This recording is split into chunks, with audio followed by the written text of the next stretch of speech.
Hello everyone, this is Mr. Matus, and today I'll be discussing the different types of glaucoma. So glaucoma is a major cause of blindness in the United States, and it is a group of eye disorders caused by an imbalance between the production and drainage of aqueous humor, which is the fluid found in your eyes. So when the drainage system is obstructed, the anterior chamber becomes congested with fluid and the intraocular pressure rises. So the ultimate result of glaucoma is damage to the optic nerve because of compression, and that leads to blindness. Unfortunately, in glaucoma, blindness is irreversible, so it's very important to educate our patients to let them know that they really have to control their intraocular pressure when they have glaucoma, to take their medications, because the blindness is irreversible. So glaucoma is known as a thief in the night because it steals away the vision of the patient without knowing sometimes, and the vision that is lost is considered to be permanent.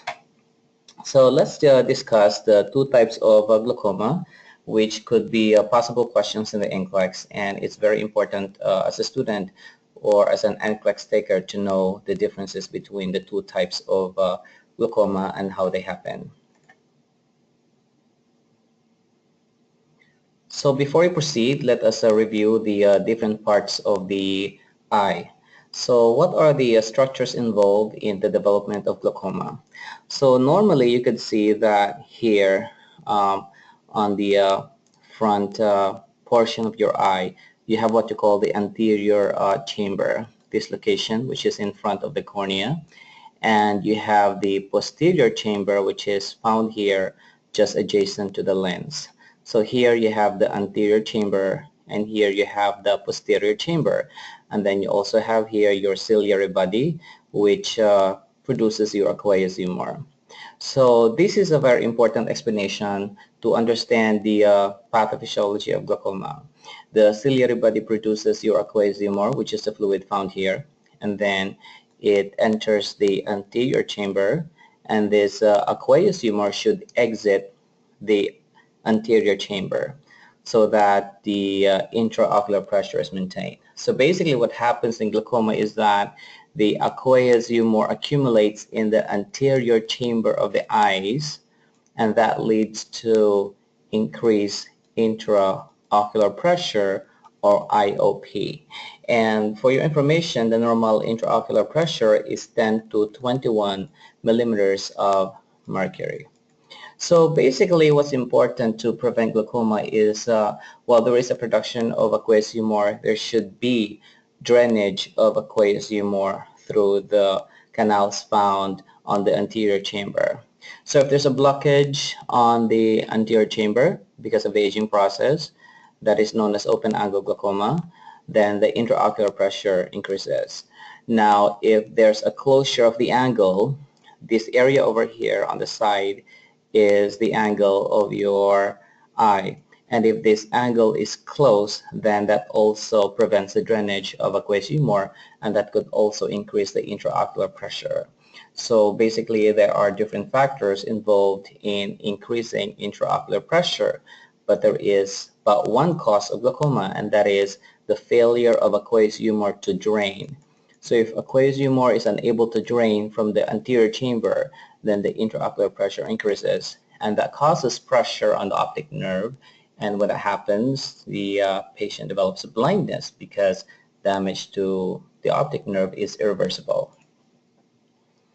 So let's compare the two types of glaucoma. We have the open angle and the angle closure glaucoma. Now formerly your open angle glaucoma is known as chronic glaucoma, or this is also known as simple glaucoma. So the pathophysiology of this basically is that there is a blockage on the structures that supposedly drains your aqueous humor. So when aqueous humor is unable to drain, that increases intraocular pressure because your aqueous humor accumulates in the anterior chamber, and that causes optic nerve compression, and that leads to blindness.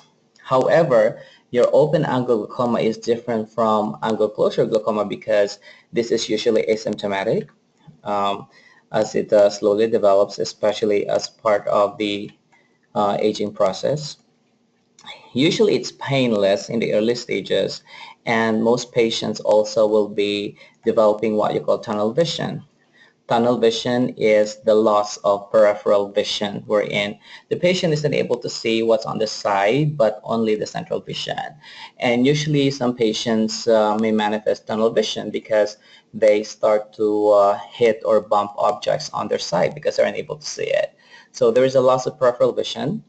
And also possible findings in open-angle glaucoma will be also the appearance of halos around lights. Angle closure glaucoma is more of an emergency because the cause of this is the sudden dilation of the pupil, which could be related to darkness or the use of mydriatic medications or medications that dilate the pupils of the eye. Now, when the pupils are suddenly dilated, that causes the sudden closure of the angle. And as what I have said, when the angle of your eyes are suddenly closed, then that blocks the drainage of aqueous humor in the anterior chamber, and that leads to a sudden increase in the intraocular pressure and later on the blindness of the patient. So this is more of an emergency, the angle closure glaucoma. And the assessment, since this is an acute condition, this is symptomatic, there is severe eye pain. Because of the pain, the patient will have nausea and vomiting, and lastly, there will be immediate blindness. So these are the differences between the two types of glaucoma. Open angle is more of a symptomatic condition, while angle closure is a symptomatic condition or a painful condition. And that's why it's very important that at a certain age, like above 40, there should be annual eye examinations to determine the pressure in the eye of the patient to find out if the person is developing open angle glaucoma, because usually this is the thief in the night. It is a painless condition. So as a review, the aqueous humor in the anterior chamber, if there's a blockage on the exit or in the channels or canals, then that develops into open angle glaucoma. But if the angles are closed suddenly because of sudden pupil dilation, then that condition is called angle closure glaucoma. So my NCLEX tip for everyone is to really understand the pathophysiology, and that is by knowing where aqueous humor is being produced from the posterior chamber, then it goes to the anterior chamber, and how important it is for the aqueous humor to drain so that the intraocular pressure is maintained normal. So there are certain medications that are being used to reduce intraocular pressure, and that is by using miotics or drugs that constrict the pupil, or drugs that also reduce the production of aqueous humor. So there you go, everyone. That was just a very quick review of the different types of glaucoma, and I hope that you were able to understand the differences between angle closure and open angle glaucoma.